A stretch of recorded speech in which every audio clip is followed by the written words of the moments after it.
Only sports పర్సన్స్కి ఈ మధ్య ఎక్కువ ఇట్లా జరుగుతున్నాయి అంటున్నారు. కానీ ల్యాప్టాప్స్ ముందు ఎక్కువ కూర్చున్నా కూడా ఐటీ కంపెనీస్లో వర్క్ చేస్తున్న ఎంప్లాయీస్కి కూడా ఇట్లాంటి నడువు నొప్పితో బాధపడుతున్న సమస్యలు ఎదురుతాయి. కానీ ఈ జనరేషన్లో ఈ టైంలో మీరు ఎక్కువగా ఎటువంటి ప్రొఫెషన్స్ని చూస్తున్నారు స్పెయిన్ ప్రాబ్లం తోటి? స్పైన్ బ్యాక్ పెయిన్ అన్నట్టు మీరు చెప్పినట్టు నడుము అన్నది మనం చూసుకున్నట్టయితే మనం ఆల్మోస్ట్ కొన్ని మిలియన్స్ ఆఫ్ ఇయర్స్ నుంచి మనం మనిషి ఇవాల్వ్ అవుతున్నాడు. కానీ మనం ముందుగా మనం చూసినట్టు ఎప్పుడు కూడా నడిచేవాడు, పరిగెట్టేవాడు. కూర్చోడం అన్నది ఈ కొత్తగా లాస్ట్ 60-70 ఇయర్స్ నుంచి కూర్చోడం అన్నది పెరిగింది బాగా. యాక్టివిటీ అన్నది తగ్గిపోయింది. ఇప్పుడు నడుము అన్నది మనకి కంటిన్యూస్గా 7-8 గంటలు కూర్చోనే శక్తికి దానికి అది నిర్మింపబడలేదు స్ట్రక్చరల్గా. సో ఆ పోస్చర్లో ఏంటంటే సిట్టింగ్ పోస్చర్లో చెప్పాలంటే వెన్నుపూసలో ఎముక మధ్య చిన్న ఎముక ఉంటుంది, డిస్క్ అంటారు. ఆ డిస్క్ మీద కూర్చుంటే ఎక్కువ ప్రెషర్ పడుతుంది నించుంటే కంటే కూడా. అలాగే కూర్చుని వంగితే ఇంకా ఎక్కువ ప్రెషర్ పడుతుంది. ఇలా కాన్స్టెంట్గా కూర్చోవడం వల్ల ఇన్యాక్టివిటీ, అంటే ఎక్కువ వర్క్ ఫ్రమ్ హోమ్ చేస్తారు చాలామంది.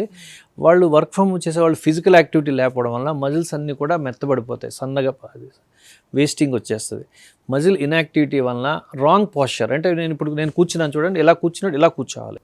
అంటే నేను కూర్చున్నప్పుడు నా బరువు ఏదైతే ఉందో నడుము ద్వారా, చేతుల ద్వారా, కాళ్ళ ద్వారా, అంటే కాళ్ళకి నేను హైట్ కానీ లేకపోతే ఫుట్ స్టూల్ పెట్టుకుని నా బరువు ఏదైతే ఉందో కాళ్ళ ద్వారా, చేతుల ద్వారా, నడుము ద్వారా వెళ్ళాలి. దీన్ని 5 పాయింట్ సిట్టింగ్ అంటే. ఇలా కాకుండా స్లోచింగ్ అంటే ఇలా కూర్చుంటే డిస్క్ మీద ప్రెషర్ పడుతుంది, అలా ఉంగడం వల్ల ప్రెషర్ పడుతుంది. అలాగే అన్సపోర్టెడ్ సిట్టింగ్, ఎక్కువసేపు సపోర్ట్ లేకుండా కూర్చుంటే అవుతుంది. కూర్చుంటప్పుడు మన thigh should be parallel to the ground or right angles అనమాట. Thigh and knees should be right angles. అలా కూర్చోవడం వల్ల నా బరువు ఏదైతే ఉందో కాళ్ళ ద్వారా, చేతుల ద్వారా, నడుము ద్వారా వెళ్ళడం వల్ల మీకు నడుము నొప్పి అన్నది పూర్తిగా రాకుండా ఉంటుంది. దాంతోపాటు మీరు రెగ్యులర్గా మీకు బ్యాక్ ఎక్సర్సైజెస్ చేస్తుంటే, ఫిజికల్ యాక్టివిటీ, బ్యాక్ ఎక్సర్సైజెసే కాదు, keep walking, jogging based upon your age or comfort, నెమ్మదిగా మీ బాడీ స్ట్రెంగ్త్ కానీ బోన్ స్ట్రెంగ్త్ కానీ పెరుగుతుంది. బోన్స్ అన్నవి పడుకుంటే, రెస్ట్ తీసుకుంటే బోన్లో కూడా స్ట్రెంగ్త్ రాదు. సో బోన్ స్ట్రెంగ్త్ రావాలన్నా, మనకి మజిల్ స్ట్రెంగ్త్ రావాలన్నా activity is the key. So in fact bed rest తీసుకుంటే ఉన్న బోన్ స్ట్రెంగ్త్ నెమ్మదిగా తగ్గిపోతూ ఉంటుంది.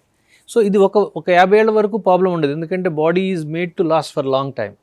సో అప్పటి వరకు మీ బాడీలోని రిజర్వ్స్ వల్ల మీకేం స్ట్రెంత్ ఉండదు. ఒకసారి మీరు ఎప్పుడైతే నెగ్లెక్ట్ చేస్తారో ఈ బోన్స్ అన్నవన్నీ కూడా నేను చెప్పినట్టు 50 ఇయర్స్ తర్వాత దాంతోపాటు ఇంపార్టెంట్ ముఖ్యమైనది, మనం తీసుకునే ఆహారం బట్టి మన బోన్ స్ట్రెంత్ ఉంటుందండి. వీఆర్ వాట్ వీ ఈట్ అంటారు. అలా బోన్ స్ట్రెంత్ కూడా బోన్లో కూడా మనం తీసుకునే ఆహారం బట్టి calcium, protein and vitamin D, అవి దానివల్ల చాలా వరకు బోన్లో ఉన్న స్ట్రక్చర్ మార్పు ఉంటుంది. బోన్స్ స్ట్రాంగ్గా ఉండాలి అంటే మనం 20-30 ఇయర్స్ అప్పుడు, 50 ఇయర్స్ అప్పుడు తీసుకున్న bone strength that will take us to 60 years or 70 years. ఎవరైతే మంచి ఆహారం తీసుకుని మంచి జాగ్రత్తలు తీసుకుంటారో వాళ్ళకి ఈ సమస్యలు రాకుండా ఉంటాయి, అసలు సమస్యనే రాదు.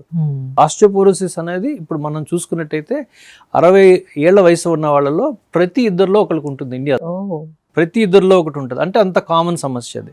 చాలామంది దాన్ని మీరు పట్టించుకోకపోవడం వల్ల అది అన్నెసరీగా వేరే సమస్య తీస్తుంది.